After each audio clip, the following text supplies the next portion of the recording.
You're all set on my end.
All right.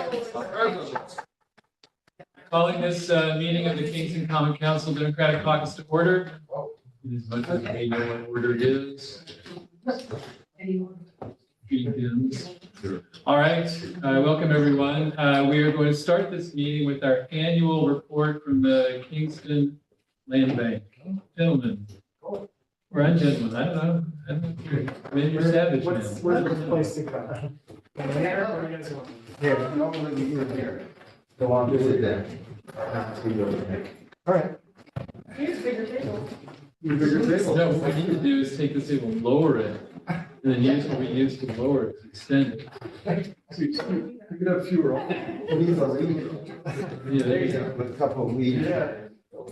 Okay. All right, so we're gonna welcome Nate Hinkin. Yes.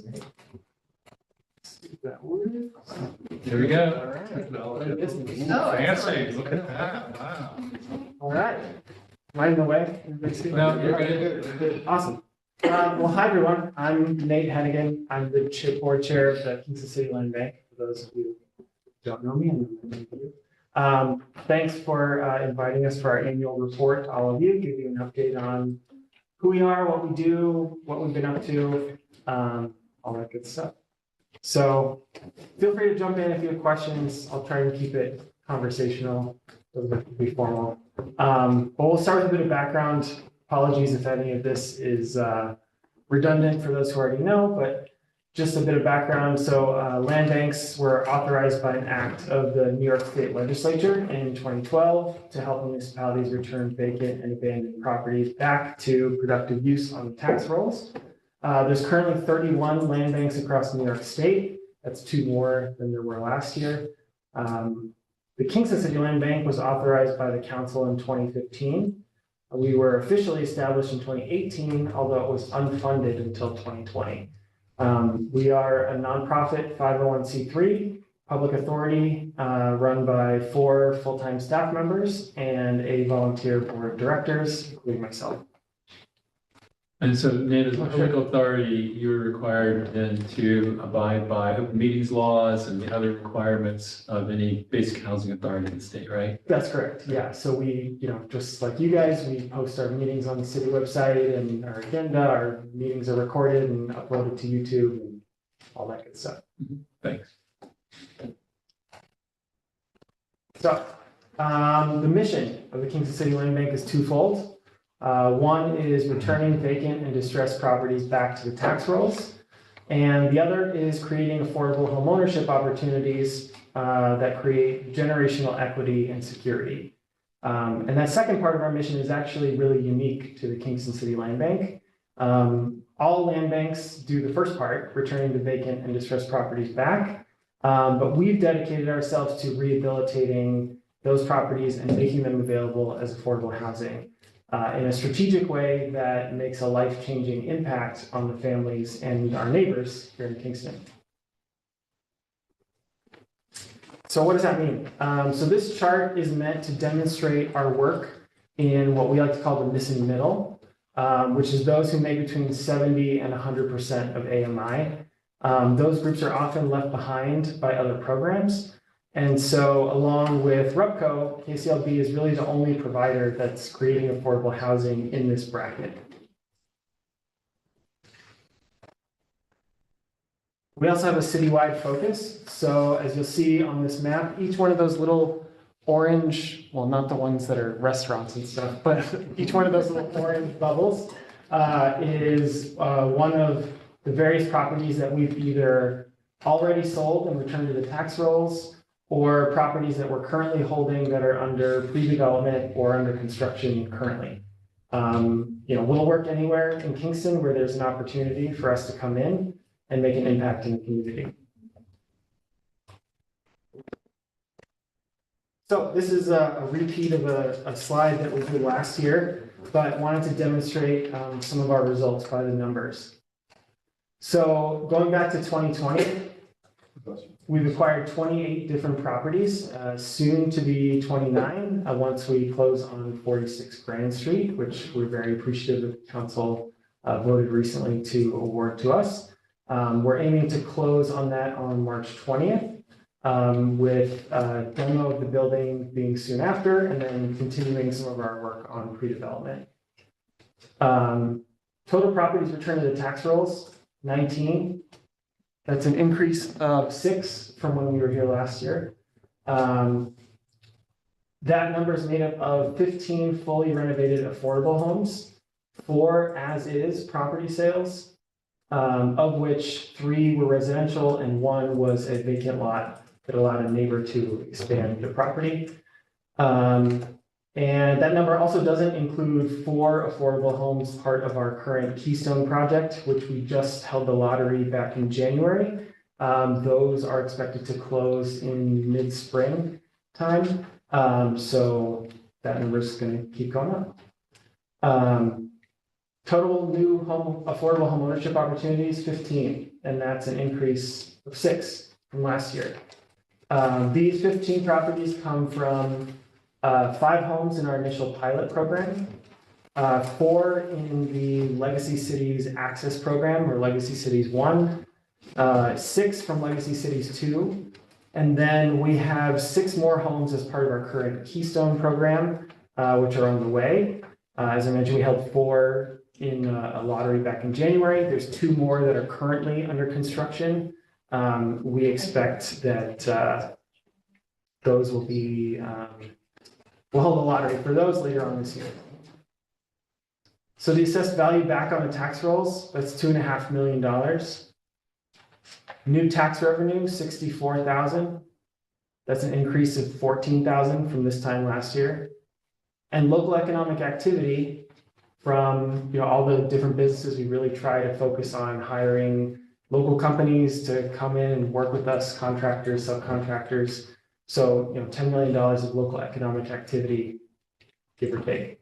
And still, just like last year, direct spending by the city of Kingston, $0. So we do have deferred spending through the disposition policy, but in terms of direct spending costs from taxpayers, it's still $0. So it's pretty good return on your investment there. So a couple of highlights from last year. So we completed our initial pilot program that was 6 homes, as well as the last of the Legacy Cities 1 program. We had 3 more affordable homes sold last year. I think some of you may have come out to our ribbon cutting ceremony. 1 as-is property sold that was over on Down Street, and a vacant parcel sold on O'Reilly. We started construction on the Keystone program, that was just last year, and also did pre-development on the plot of land on 3rd Avenue. Purchased 2 additional homes, Stefan and Abby. Those are now part of the Keystone program. We got 1 donated property, as well as purchased 4 vacant properties from the city of Kingston. So looking ahead to 2025 and beyond, we've got finishing up the Keystone program. Like I said, we have the last 2 homes are under construction now. We're hoping to commence pre-development of 3 new construction affordable homes. We're looking into various different options for funding and grant programs on those vacant lots we have, as well as commencing pre-development of new construction at 46 Grand. We'll also continue with the 3rd Avenue pre-development and continue looking and securing new acquisitions. And also wanted to touch on the ARPA funds. This was $1.25 million awarded by the council from the federal ARPA funds. So that was supposed to be spent by September 2025. As of January, we hit the 50% mark, and just recently that's now up to 73%. So we're making good progress there. And that is also subject to the new City of Kingston municipal preference policy, which we've already applied to the 4 homes as part of the Keystone program that we held the lottery on back in January.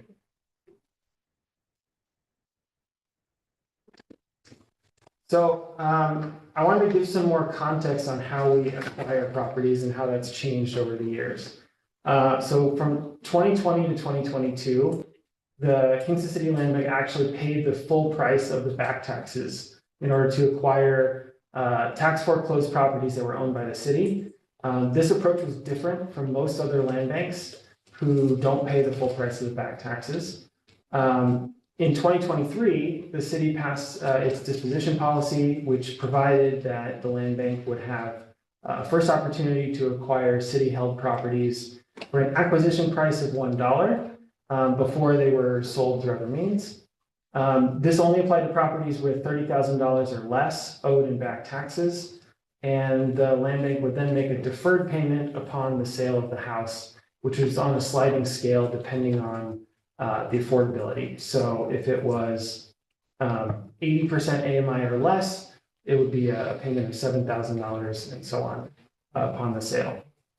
However, in 2024, or sorry, I think it was in 2023 actually, there was a Supreme Court ruling which hampered the ability of municipalities to transfer properties to land banks. So that option is now a lot more limited. So as a result, we're exploring other options to allow the land bank to continue its mission, including the possibility of open market sales. However, that would also make it much harder for us to later sell the homes as affordably as possible. But we don't want to close any doors. We're open to all options. So looking at all possibilities. So a couple of future projects in the pipeline. There's a program called the Home HDev program, which is modular homes for vacant lots. That's one of the programs we're looking at for some of the vacant properties we have. As I mentioned before, 46 Grand Street, so, thank you again to the council for approving that transfer. Once closed, we'll begin demo of the existing structure and ramp up pre-development for the new project, which is really exciting for us. It's sort of new territory for us to get into new construction. So, like I said, we're exploring all possible options to continue our mission. Then there's the City of Kingston disposition policy. So we understand that the council is soon going to see revisions to that policy to incorporate possible acquisitions through both the 19A and the Article 11 process. So this would allow for new possibilities for properties that have both been acquired by the city through in-rem tax foreclosure, as well as abandoned dwellings acquired through the Article 19A process. So that's still in the works. It's going to be reviewed by all of you soon. And of course, still exploring options for donations and open market sales, as I mentioned before.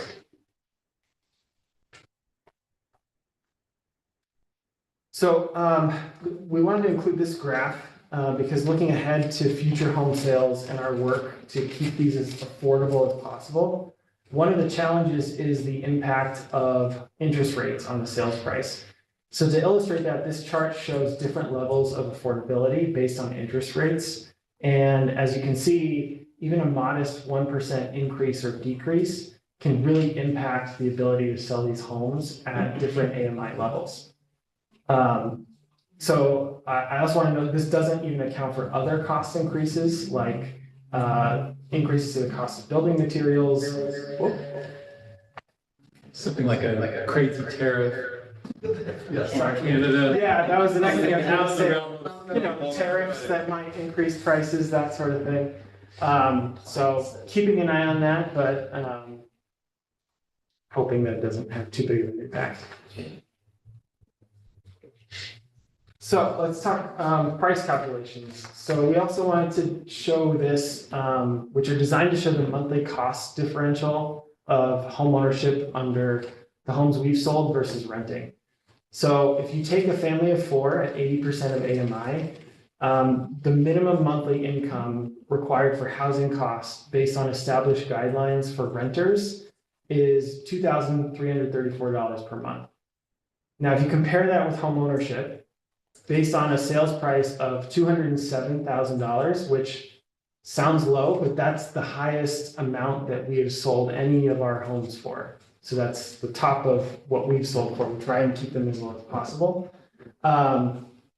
Based on that price with a down payment of just 1%, as well as down payment assistance, altogether the monthly housing costs come out to about $1,973. So again, it's already less, and this doesn't even account for down payment assistance and other closing cost grants that can even further reduce that number. The tax assessment is also based on that lower number.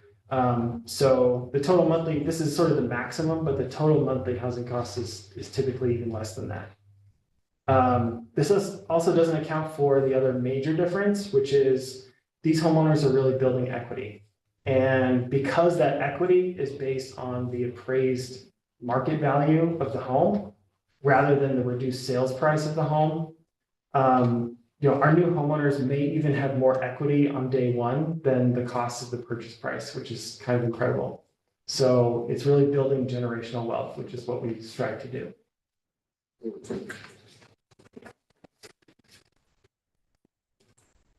So now you might be asking, how can we help as members of the Common Council? So first, we hope that the council generally continues to support our efforts. We recognize that there was some criticism of the land bank early on in its inception, but I think we've shown for the past several years a real track record of success. And we thank the council for supporting our work and getting to the point where we're at now. We hope to continue to be good partners in the city's efforts to create affordable housing into the future. Second, you can support revisions to the city's disposition policy when it comes up for review. As I mentioned before, these changes are designed to address the issues following a 2023 Supreme Court ruling, and include new pathways for the city to partner with the land bank in redeveloping vacant and derelict properties into constructive use. Third, we hope you'll help us advocate for ongoing land bank initiative funding at the state level. This is a critical source of funding for land banks across the state, including the Kingston City Land Bank. And it will likely become even more important as other opportunities for federal and other grants dry up or become really uncertain.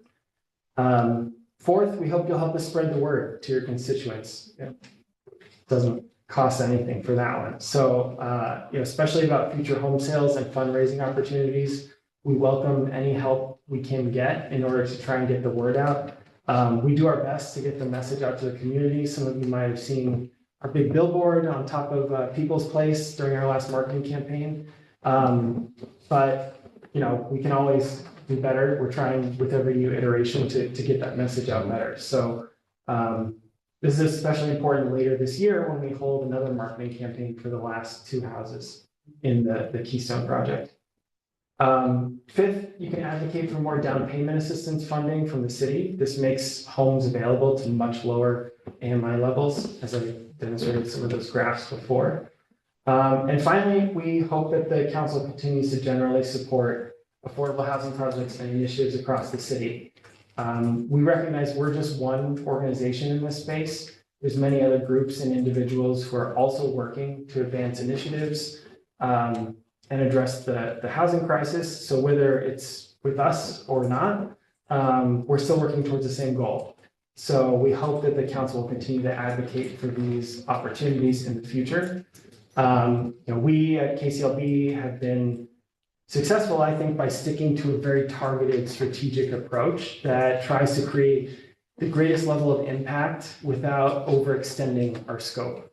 And so actually, if I could take a moment to make a plea, not necessarily as the chair of the land bank, but simply as a Kingston resident who cares about this community, a goal of creating hundreds of new housing units will only be successful if we continue to build up the infrastructure necessary to support that housing. So this means improving our schools and emergency services. And it also requires creating local job opportunities so that people have the means to remain in this community. KCLB works every day to bring vacant and abandoned residential properties back to productive use. And yet too many commercial properties in Kingston remain vacant and empty. And, it's time that the Common Council took action, like reconsidering a commercial vacancy tax, for example, in order to encourage new job opportunities and combat developers and landowners who are stifling the city's economic development. And so with that, turn it over to questions. Steve. I had questions about the Third Avenue project. Sure. Will the land bank be the owners of it? Are you guys going to be the landlord? We don't know yet. So we own the property, but we're still very early on in the process. We're focusing our efforts right now on the Grand Street project. So it's uncertain right now what that property is going to be. So it's hard to say, our goal obviously is to create more affordable homeownership opportunities, but beyond that, we don't have a plan right now, in part because it depends a lot on funding from various sources like the Mid-Hudson Momentum funding that's been held up, unfortunately, by delays and other things out of our control. So, But you guys did get the housing action funds through the county, right? we did, yeah. And that was for 46 units or 47 units? Well, I don't know if it was for a specific number of, I know that's been reported on, but I don't know if it was tied to a specific number of units. Like I said, we don't have a site plan. We're very early on. But certainly our goal is to create as much affordable housing as we can with that property. And what would those AMIs be? Ideally, 80% or less. That's what we've done so far. If we could do less, we certainly would, but that's our goal. Steve and Bob. Yeah, I just want to say, if I didn't know better, I think Nate was talking to me when he started here, because I was really reluctant about this program for whatever reasons. It took me a while to get on board. Now that I have seen it in action, and they do incredible stuff. I mean, it's so rewarding to go to one of the openings of the houses, and I mean, the people literally cry. They're so happy about getting this. The work that's done in these places is amazing. The attention to detail is incredible. Actually, I'm just looking at one that you replaced the millwork on one of the houses down there. But those are the kind of details that a lot of people wouldn't even bother with. But you guys take the time and effort, even on the interior, I've seen the moldings are like incredibly done. I mean, I can't say enough now. I mean, it's great opportunities for people here. I mean, it's a good look for the city. Thank you. We thank you. Wait a second, you said 80%, you've sold houses less than 80%. We have, yeah. I just mean at the most, it would be 80. Yeah, And- I know, but- And the Grand Street, I think the target is 60, correct? Right, for one of the Sold for units. 60. Yeah. And- Yeah. I mean, if we could, we'd go way less than 80, but, you know, we do everything we can to keep that as low as possible. And you've done great jobs with renovations, and wait till you try and build a new one, it'll be fun. It'll be new, certainly. Can you detail what the Keystone project is? Sure, yeah, so it's a collection of 6 different houses. So they're actually the ones listed here. So it's on Abbey Street, Stefan, Chapel, Gill, Hasbrook, and Grand. The two that are still under construction are sandwiched on either side of 46 Grand Street. The 4 that we held the lottery for back in January are the other 4 listed there. So Abbey, Stefan, Chapel, and Gill. As I mentioned before, they're going to close on those hopefully in the mid-spring. We'll be scheduling a ribbon cutting, encourage all of you to come out and check it out. We'll send out an invite and keep you on the loop. Is that like a funding program from somewhere too, or is that your name, Keystone? We just made up that name. It was like a easy way to name it and market it.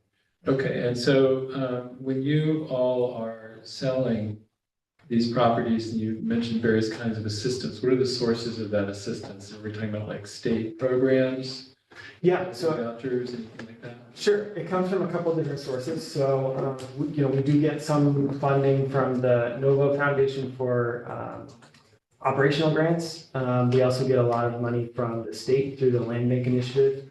It's a fund of, Mike, you can correct me, there's what, 75 million? 110 now for land banks across the state to use. So that's where a lot of our funding comes from. We have the ARPA grant, of course, that's been a big source of funding as well. So it's from a variety of state grants and private grants. Mhm. And can you say a little bit more about what you mean when you're talking about missing middle? Why is it missing, and what's on either side of it? Sure, yeah. Let me go back to that slide. So missing middle meaning this bracket of between 70 and 100% of AMI. So we tried to list out different local organizations that are involved in creating housing at some of those other different brackets. And so, along with RUPCO, we're sort of the only ones that are in this, what we call the missing middle between 70 and 100. Because otherwise people are left out. They either have too low or too high of an income level. And so basically anything above that would tend to be more market rate. Either market rate or workforce housing. Mhm. Okay. Any other questions, comments? Joe? Can you describe what happens if a family, say, in year 10 wants to sell the house? Is there a restricted covenant or anything? Yep, yeah, that's right. So I'm probably gonna get this wrong, so feel free to jump in, Mike. But we have a restricted mortgage on the properties. So, the homeowners do build equity, but it's sort of, the restricted mortgage sort of melts off over time, over a process of 10 years. So after 10 years, is it 10 years? It starts in year 10. Oh, it starts in year 10. Okay. You go ahead, because you're gonna explain it better than You me. can see me chopping at the bit. Yeah, So into the weeds, and we all enjoy this stuff so much. So we have a 30-year mortgage. The consistency land bank's mechanism for ensuring that the homes are not rented out. that the homes do not flip for market rate and that you retain, the homeowner retains it as their primary residence for 183 days a year. So that kind of incentivizes the type of actions without unduly burdening someone. It's the way that craft is documented properly. So you put in provisions to say that you could sell your home at any time. It's you own it free and clear. You can sell it for 20% AMI over the initial purchase. And what that accounts for is an interest rate spike, which we've seen. So if someone had a personal situation where they had to leave, they wouldn't be underwater, so they couldn't sell their house. So for 10 years, that amount is frozen, the amount of our enforcement mortgage. And from years 11 through 30, it burns off 120 per year. And so the thinking is by the end, you've built the equity, you've built the wealth, you've lived in the home, you haven't rented out the home, you haven't flipped the home. Congratulations, there's no more enforcement. But it has to be sold to a person at a particular AMI level? No more than 20% of the initial purchase. No more than 20? So it depends on the initial purchases. Oh, okay, got it. And I should add that that hasn't come up yet. No. Because I think the new homeowners, like it's been so life-changing for them, there's not really been an incentive to do that. Anything else? Seeing nothing else then, thank you very much for the work y'all do. Thanks for the presentation. Thanks, everybody. Thanks, Jonathan. Thanks for having us. Double it all by next year. That's the plan. And after you get more houses, they. Yeah, we're trying. It's gonna be like pre-order. Keep my eye open for abandoned houses in my neighborhood. Yeah, let us know. Yeah. Chair@kclb.org. Thanks, everybody. Thanks. Take care. Have a good day.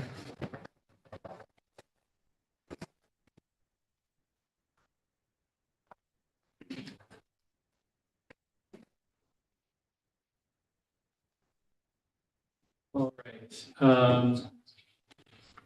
Jack, are you still here? You awake? Yes, I'm here. Let's talk pickleball. Or at least the mechanism for. Can't believe what I've learned in the last 2 weeks, though. So, I've got the 2 resolutions on the table, one to finance and audit, and one to rules and laws. In order to move forward with the improvements, restoration of our tennis and pickleball facilities at Moran Park. At finance and audit, it was an ask to transfer funds from the rec trust fund to fund the project. And at laws and rules, it was to label it as a type 2 seeker project. Between those 2 meetings, we did get some communications from 2 households in the neighborhood with concerns about the noise levels. And so at laws and rules, they said if we would look at sound mitigation, that we could move forward. So looking into sound mitigation, I found that this is actually a true science to this, and there are engineers out there that will do specific site reports on levels of sound and how the sound can be mediated or mitigated. So does their business card say pickleball sound remediation engineer? It's PSM LLC is one of the gold standards of pickleball sound. And so I've already received a quote from them, and I'm waiting for some other quotes to come in so that I can go through the procurement process of negotiating between 3 quotes. Hopefully that will happen soon. In reading all of some of their previous reports and other reports that I found online, it seems to be the most common method to mitigate the sound is to put a sound barrier around the courts on the fence. So I started shopping into these sound barriers, which will reduce the decibel levels that leave the facility. I found that there is a company down in Florida, in Tampa, with a specific product which is proprietary, only exists in their company, called Pickle Block. And it too is the gold standard across the country in mitigating pickle noise. So I've spoken to them, and they are sending me some numbers and estimates for what we're looking to do.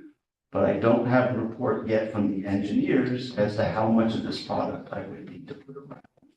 So I priced it out at covering the entire facility with pickleball. And so those numbers were a bit of a shock.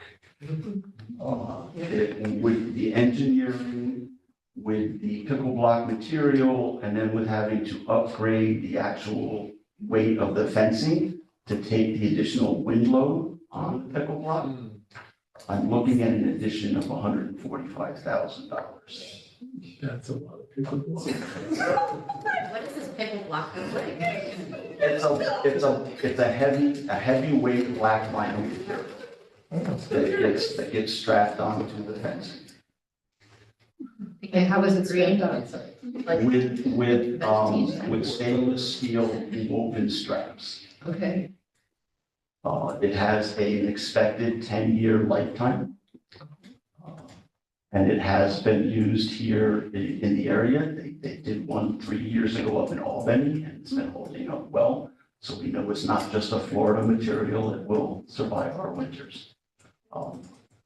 Hopefully, I can reduce the amount that is going to be needed because we have moved, or we propose to move the pickleball courts further away from the houses and put the tennis courts over on that other side, which don't have a sound problem.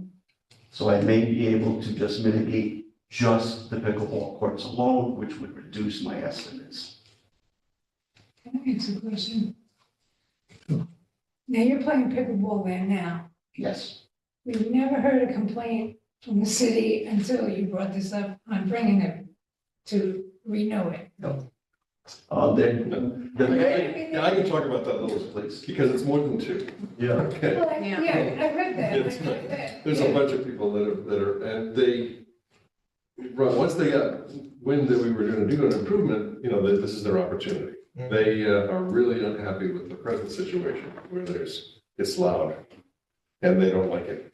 And, they've been quiet, but, so it isn't a new problem. I mean, it's a longstanding problem for them. Andrew's next. How long have they been living there? Oh, some of them for a long time, some of them for. So the Caucus was there before they moved there? They never noticed I it. mean, But it didn't have. but did it have tennis? But pickleball is extremely loud. It's like a Yeah, I know that. mallet. Yeah. Yes, there was, but the tennis courts haven't been used really heavily for the last 4 or 5 years because they're in such bad shape. In fact, we have an outstanding claim right now from someone who hurt themselves on the tennis courts because they're not flat and we crack them around through the middle of them. And they're really not, I would say that they're not playable as they are today. And they really have been difficult to play on for some time. So this is a needed improvement, there's no doubt. But They didn't complain about there's been complaints, like police complaints for like people at the facility playing in noise and stuff like that. There haven't been police complaints. Yeah. You're good. And I would say that this is $140,000 to fix an existing problem in addition to the costs to upgrade the facilities. So it's really solving two different problems. also But it increasing sounds number of like courts. it's one for, what is it, pickle block? So it's like $140,000 for that alone. To solve an Right. enormous noise and irritant. The existing project is somewhere around 680. Right. Yeah. So, And the problem that already exists. Yeah, it already and most exists. likely get worse with better conditions. And People more will want courts. to And more use the courts. course and more courts. This So would be it's the not largest that we're- facility yeah, between it's- the city and Albany. Yeah, so we would be making the existing problem worse by doing these improvements. And now, like Bob said, now is a good time. And I think that's probably what the constituents, the community members were thinking. Not worth complaining before, I don't know, maybe you did hear complaints before, but now is a great time to complain, so that they could get the problem fixed. I did have one question, Good. just, do we have the 140,000 in direct? Yes. Yeah, so for those of you who may not be aware, we're using what's called our rec funds and various developers pay into. And we haven't used it for, I think, 6 years. The last time we used it was to renovate the roofs on some of the picnic areas at some of the parks. So we have this money, so it's not coming out of the regular fund. So that's a crucial thing to keep in mind. Plus, we have more than enough to cover the extra from this. So, I think my thinking would be a little bit different if this was coming out of our general fund, what have you. There'd be a kind of a little more sense of equity, but, in this particular case, we're doing the renovations, using this particular fund, and having heard people playing pickleball, I can fully understand why residents would be upset with the sound. Very good. And hopefully, when I get this report and the options and the cost and effectiveness of each option, I'll be able to whittle down my high estimate and not have to spend a whole $140,000. Sure. Will this, will the entire project with the addition of the sound mitigation empty out the recreation fund, or will there still be some left if there are, certain kinds of play equipment or other things that might need to be fixed over the course of the next couple of years? It will take a big hit, but there will be some left. Okay, thank you. Every new project that goes through the planning board, we put money in. Yeah, so there's constant. It's reflected. And we've done other things in the parks where we've used general fund money, not this okay. specific fund. Or grant money. Yeah. Great, thank you. Very good. So my goal is after your meeting tomorrow, to be able to get this out to bid as quickly as possible. Although the report will not be back, I will write the bid with contingents for sound mitigation with a not to exceed amount bid into the bid. And then once we get the report, we can make the decisions and then price it out. So do we need a report? Do we need to vote on something tonight on this? What we're gonna do is on the floor tomorrow, resolution number 33, we will add 140 to that number, 145. 145. I can make a motion. What I'm sure. And then Bob will second. Yep.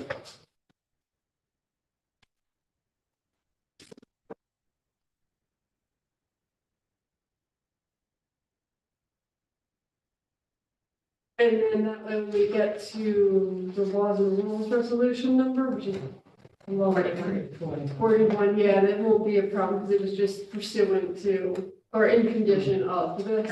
And so we don't need to make any changes with that. Right, it'll still a listed action, Yeah. providing you have the noise mitigation. We just did that to have this conversation. So all we have to do is make that change. Okay. Okay. Appreciate you all very much. Thank you very much. Thank you. So Thank you for now your when you move out to your new job as a pickleball court consultant, You gonna take up pickleball then? Is that what you're? Oh, they're asking me to. The engineer plays, I know that. Yes. Thank you very much, and I'll be sitting in the back tomorrow just to hear what goes on. All right. There's likely going to be people from the neighborhood. Understood. Hopefully they're not. Have a good evening. all right, Thank thanks. you. Jeff. All right, does anybody need a minute, or are we ready to jump into the list? You can jump in. We jump in, all right. Resolution 29. This is a budget transfer in Parks and Recreation Department to adjust offsetting revenues and expenditures in 2025 general fund budget for New York State DPC Rondout Creek Public Kayak Access. This is using monies we already have, so it will have no financial impact. Everybody okay with this one? All right, 30 is authorizing an increase in the amount of match funding requirements expected for the New York State Swims project for Kingston Point Beach. If you don't remember this one, this is the grant that we got from the state, but it came through in 2022. This is to do some really amazing and important renovations down at Kingston Point Beach to deal with climate change over the next 20, 30 years. The problem is when we initiated this process, we didn't have the same inflation we've had, so there's increased costs. So this is going to be, have an impact. Our match would be increased $253,892. So it's also, the money is not actually being appropriated. It's just a report. It's merely asking us to demonstrate our commitment to paying the match down the road. The city's portion will eventually be funded by a bond to be voted on at a later date when the project is actually designed and ready to go. And just to add to that, Julie also mentioned that there are several other additions, like the fishing pier that may need to, if the costs end up reaching, there are opportunities to trim the project. Okay, everybody good with that? Mhm. Save the beach. All right, 31, it's authorizing expenditures of grant funds for the Ulster County SETI grant and to set up a capital account for Hasbrook Park Pavilion Solar Project. This is actually moving, no, I'm sorry. This is going to have a financial impact of $14,285, which we would be drawing from the 2025 contingency fund. Everybody okay with that? Mhm. Okay. Resolution 32 is a budget modification in the amount of $1,317,356.08 in the police department budget to carry over unspent monies from the 2024 budget to purchase police vehicles. So this is an issue that we've seen in lots of different vehicle requests, that these things are just very slow. It's hard to get the actual product, even if we have the money. So this money was actually allocated in 2024. So we're actually moving it to our current budget so that it's there when the vehicles are ready. As long as it's not a Tesla. That's what it doesn't go with. We have not requested any Teslas. All right, you just got put on the list, by the way. I've been on that one. You're gonna be doged, bulldozed. We talked about resolution 33 already. Anybody need anything else on that one?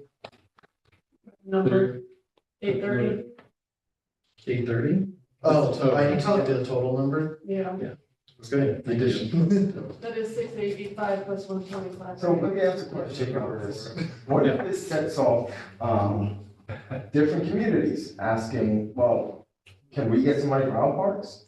Do they have pickleball? And, well, they may, I mean, in Hutton, just not saying that it's something we want, but in Hutton Park, we have, we have something, we do have a tennis court that they may ask to be reverted into a pickleball court as well.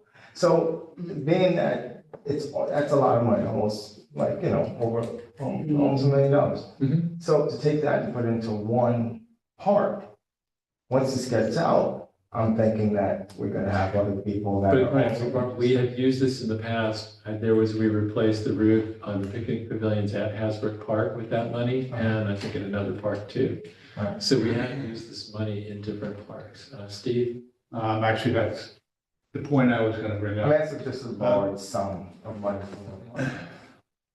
I mean, after seeing this, I mean, all these things are going through my head about the various aspects of the city of people enjoying themselves at sometimes a high level.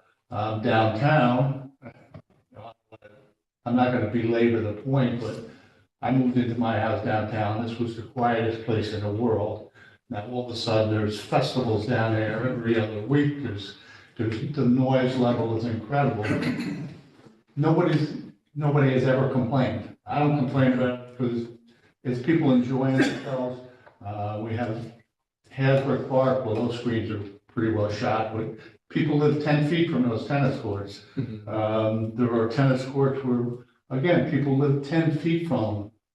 And I've never heard a complaint.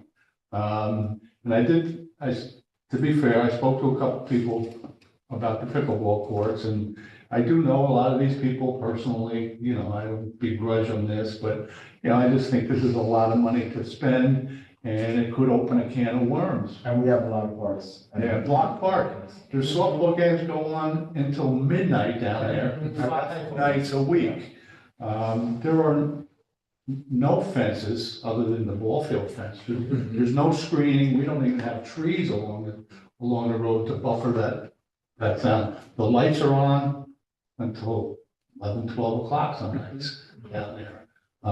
Is this gonna open up for these neighbors to say, hey, we want something too. We want to take care of this. We saw this in the paper, you know, over pickleball. These guys are adults down there. I played down there.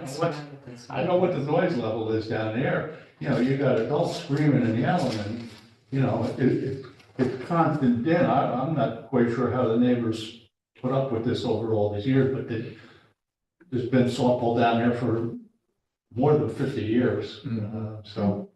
May I? But it's just an ongoing thing. We got, Just an ask a question of this, I we mean, got are tennis you, courts at Forsyth Park where there's people, you know, 50 feet away on the other side. I mean, you know, it's just, we have a lot of situations like this that could now all of a sudden escalate into, I want something done now. is the issue just the sound mitigation or the No, 680? to me, that's a huge nut, especially when we're talking about, you know, it might exhaust the majority of the funds that's in that recreational fund. That to me is, if you're exhausting all of that, you're not giving a chance for, you know, because like I said, I think it's gonna cause a ripple.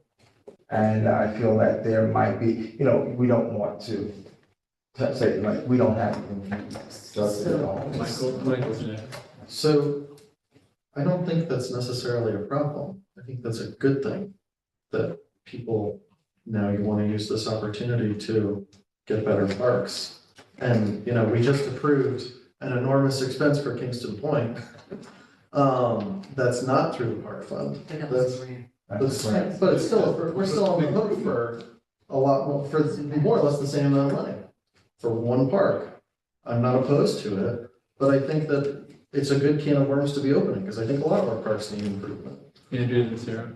Yeah, I'm just kind of piggybacking on that. I mean, we're also adding the skate park. So just because we're taking money out of this one fund doesn't mean that that is it for the city and all the other parks aren't going to get improvements. There are other ways to fund these. And like Michael said, like people want to come out and advocate for the parks that they live next to have something, then that's great. Well, it will eventually replenish this rec fund and maybe could use it. I don't know how much is left after this. I think it's still several $100,000. It's slightly more than half. All right, so it's not, we're not depleting it, plus it's constantly being added into. And plus we are working on other parks, the skate park, Kingston Point Beach. BMX, we put in, Yeah, BMX. yeah, so I mean, I don't think this is like, we're not just doing this one park. And pickleball is really, really trendy right now. So yeah, we're talking about the neighbors and reducing sound mitigation, but we're also talking about the pickleball community, which is pretty large. And so we're trying to help them without hurting the other, the homeowners, which I think is the responsible thing to do. So, I mean, I'm definitely supportive of this. And people do come forward with ideas for their parks, and it may just have to be through grants. Sarah? Oh, I was just gonna say that, I don't think every park needs to have a pickleball court in it. You know, just like Kingston Point Park is unique in what it has to offer, I think a pickleball court in Lauren is great. In Forsyth Park, yes, there are gonna be other issues that people are gonna say, oh, they got all that money, so we want to improve our, whatever it is. But I think that just because, but now that Lauren Park is getting all this money, maybe they're not gonna be on the top of the list. So other parks will then be able to get some of the forthcoming money coming in from further development. So I think, you know, it's a matter of prioritizing, but I don't think every park is gonna want a pickleball court. No. Or do we need to, you know, pay for one if they want? Go ahead. What was it, the resolution that was just passed on resolution, but there's this funding that's been set up, what is it called? The Preservation CPA.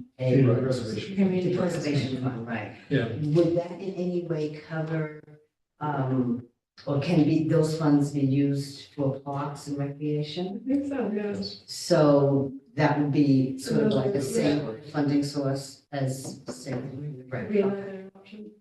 And I don't want to speak for Jack, but he also does have like a list. Mhm. You know, he did mention in our finance committee meeting, you know, the playground in Warren Park is not in great shape, that's on his list. Because I asked about the playground, you know, I don't know what his, you know, master plan is for the next 5 years of park improvements. And, you know, we just did the stadium, we just did the Murphy Center. Mhm. You know, so there is money being spent on recreational facilities in the city. Throughout the whole city, Mhm. but not in Ward 3. Seven. I was like, Not in Ward 3. You Oh. don't If you get don't have any two No, lists. you don't have. That's why I'm gonna push for a beach in Ward 3. But I think this is a good opportunity for us Yeah. to hear from our constituents what they might like to see in their park, the one that they go to. Yeah, it's a good, it's like Michael's saying, it's a good conversation to open up, see what we need to improve. But it's important. All right, anything else on that? Okay. 34 is a resolution recommending the approval for modifications to the 2025 historic properties budget and requesting authorization to expend in the first instance for the Wilbur Historic District nomination project.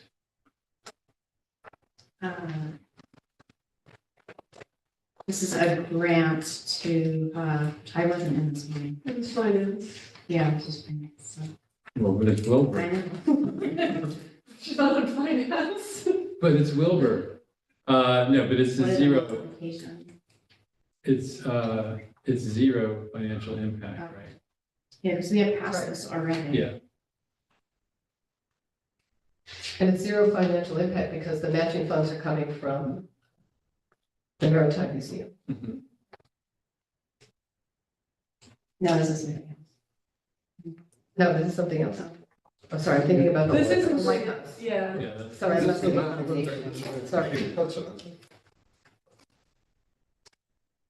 Yeah, we approved this originally last year. It's, But it's approving the nomination.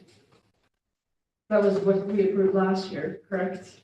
no, it was getting a study done and putting together a new pack to place, to get a nomination for the state and. Right, the nomination. Yeah, this is funding everything.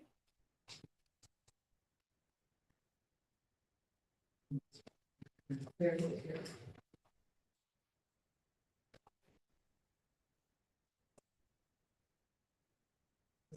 Hiring, I mean, funding to support the hiring of consultants, Mhm. that's what I, okay. I'm remembering it now.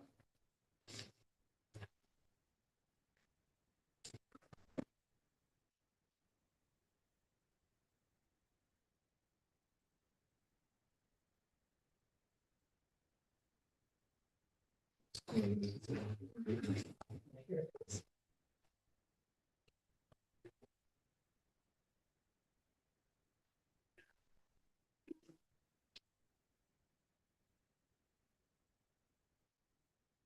Yeah, City of Kingston has been awarded a certified local government grant in the amount of 15,000.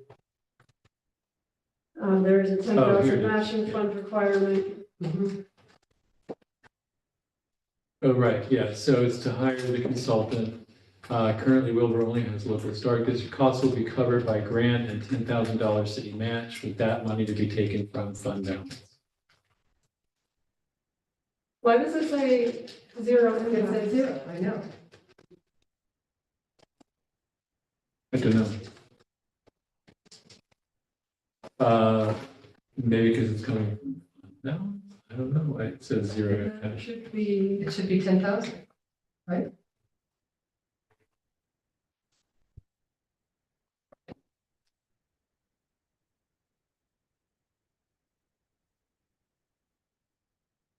I guess. And we're just moving the grant money, the line, from the grant and fund balance to the consultant line.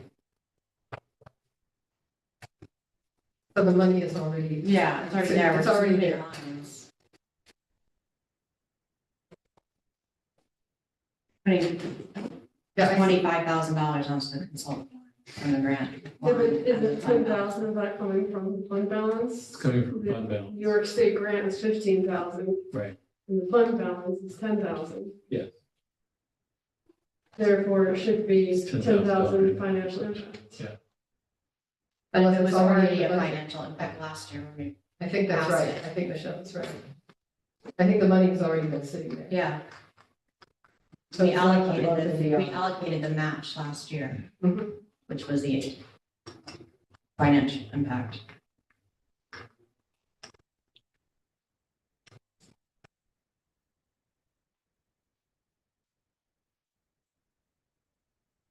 This could easily, Yeah. my job too, but I think Michelle's right. Yeah, that one can also do. Okay, that'd be great. Yeah, I couldn't make finance balance. Here.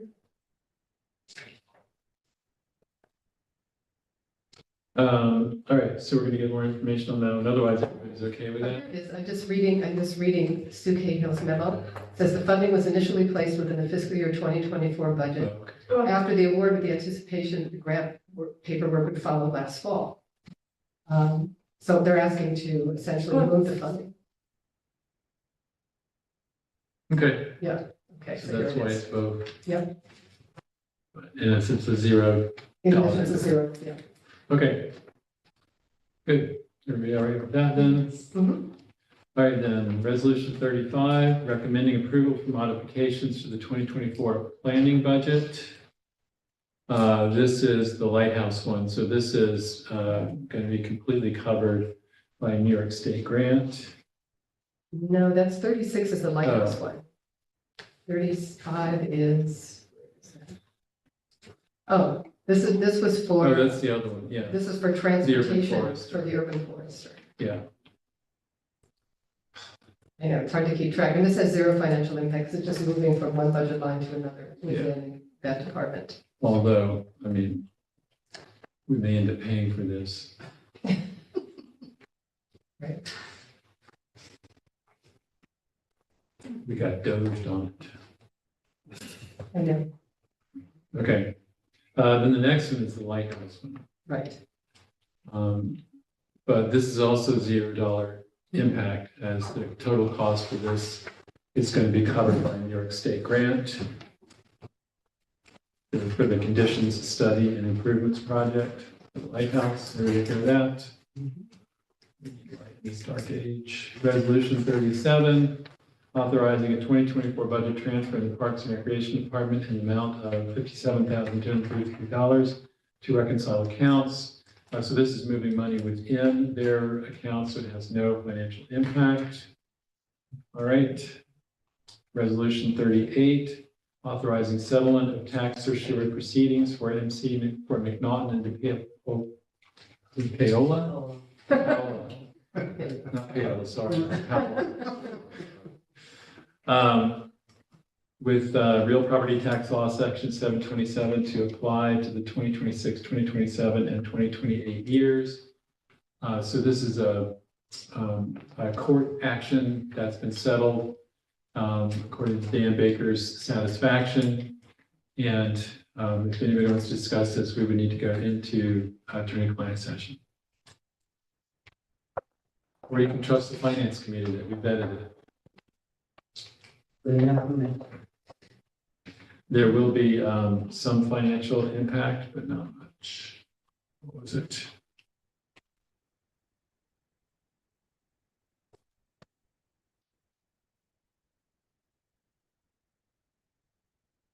It was like Number 40, what's that? number 40 or 30? 38. 38. Oh, gosh. Actually, no, Actually, no, there's no. there's no financial impact.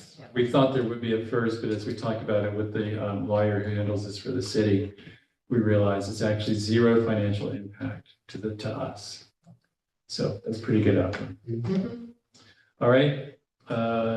Resolution 39 is a budget transfer on behalf of all city departments, the amount of $995,337 to reconcile 2024 general fund employee benefits account.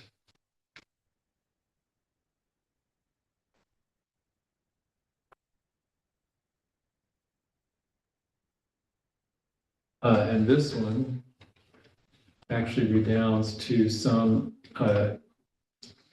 money going to the city, because it wasn't as much as we thought it was. So we're actually making $408,985 on this one. Or we're not losing as much as we thought. There you go. Is everybody okay with that? Return the money. All right. Resolution 40 is a budget transfer on behalf of all city departments in the amount of $229,894 to reconcile the 2024 sewer fund employee benefit accounts. And this one, we will have to pay money to close out these accounts, and that will be $200,180. But this is one of those things where we ain't got no choice. All right. Resolution 41. Talked about that one. We talked about that one? Yeah. All right. I have more questions. Well, don't bring them up tomorrow night because we already laughed so much. Yeah. It's not going to be much to This is just the seeker determination. That's a text to action. Call him the secret. He's been playing pickleball low and high. Resolution 42, authorizing approval to renew lease between the Volunteer Firemen's Hall and Museum of Kingston and the City of Kingston.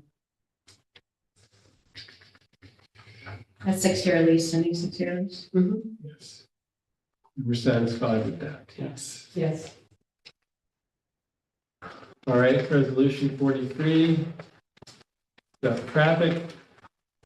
Adding no parking here at the corner on both sides of Alcazar Avenue on the turn to Burhan Boulevard. I believe That's my word. I can address that. all right. Yes, there's a sort of a very serious curve right before the entrance out into Forsyth Park from Alcazar. And there's a handball court right inside there. And so what happens is people will park on both sides of the street, making it very hard to go through that corner. So this is just putting in no parking here at the corner to sort of keep people using the handball cart parking in other places or further back away from, it goes into Forsyth Park. So, and John Toohey said that he will go out and measure the distance that seems to be warranted.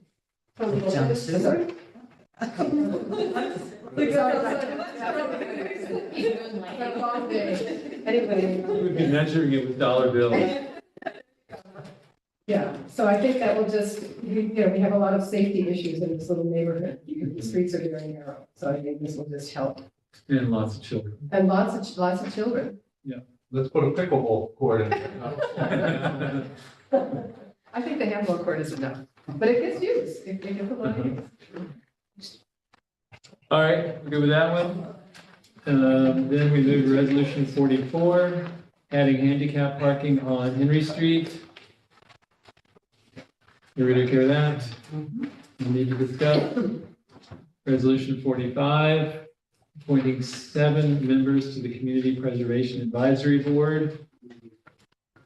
This board will help advise on how to spend the community preservation funding. A group of people.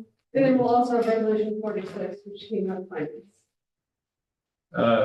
2 hours ago. Oh, the new resolution. So there's one in invisible ink.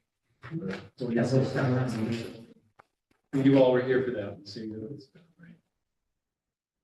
Okay, anything else? I just have a Yep. couple of things. I've sent emails off the Shamrock. Everybody could chip in 25. I appreciate that. I got Michelle, Rennie, and Carol's. I'll send it in the email, or I can show you here.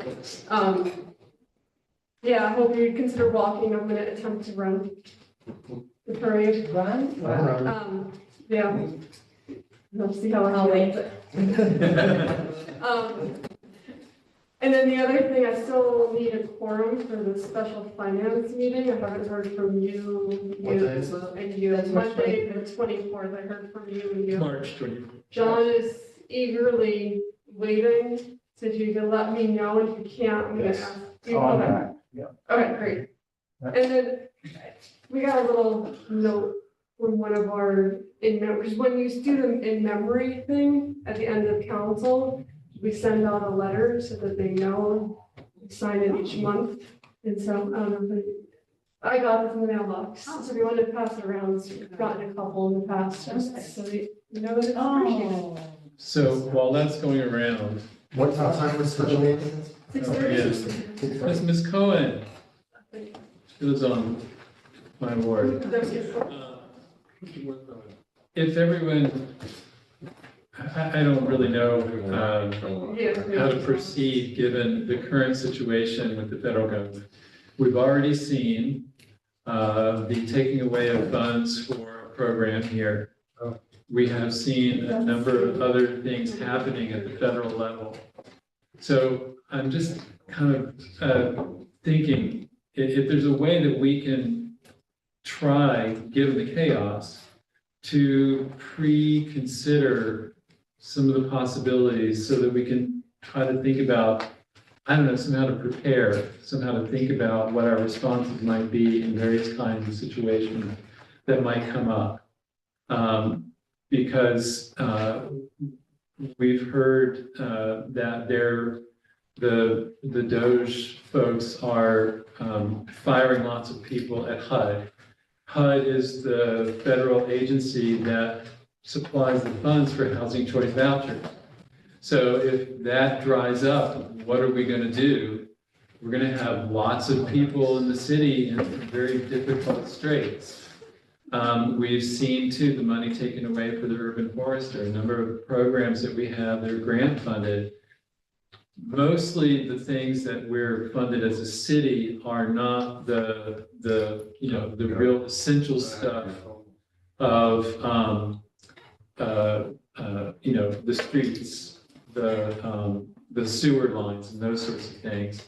A fair amount of the money we get is for the value added things relating to the arts, relating to culture, festivals, these sorts of things.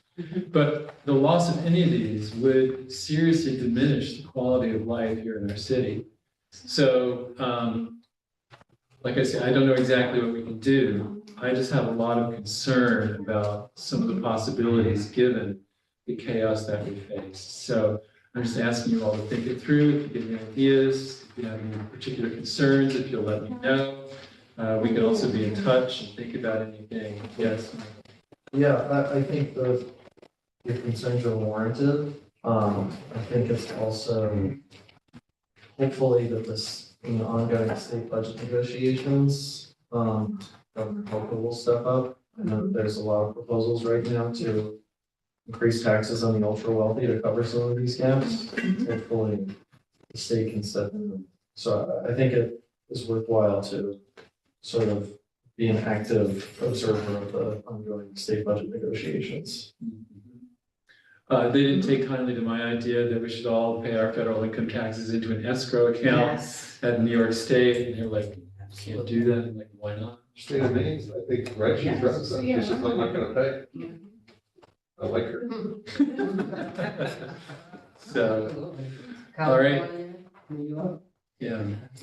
Oh, some of you already know this, but I just want to mention to those of you who don't, the planning board is initiating a new web portal this week. It's going to go live for the public so that you can go in and you can search by project instead of having to go through the laborious task of going from looking at which meeting something might have come up with. So if there's a project happening in your ward, you'll be able to go online and just search for a particular project, and you'll see all of the historic documents, and you'll see anything that's coming up at a meeting that's coming up. So I think that's going to make things really much more smooth. Applicants will be uploading their own materials. The public can go in and look at them. They'll all be together in one place. So I think this is a great improvement to the planning process. And sometime this week, it's gonna go live. Good as the work of my doctor. I think it's sort of, it's gonna be different, but it's, there's certainly getting building permits. Why is blood pressure on the planning board? All right. Oh, so we need to adjourn or no? Yeah, we did. We did.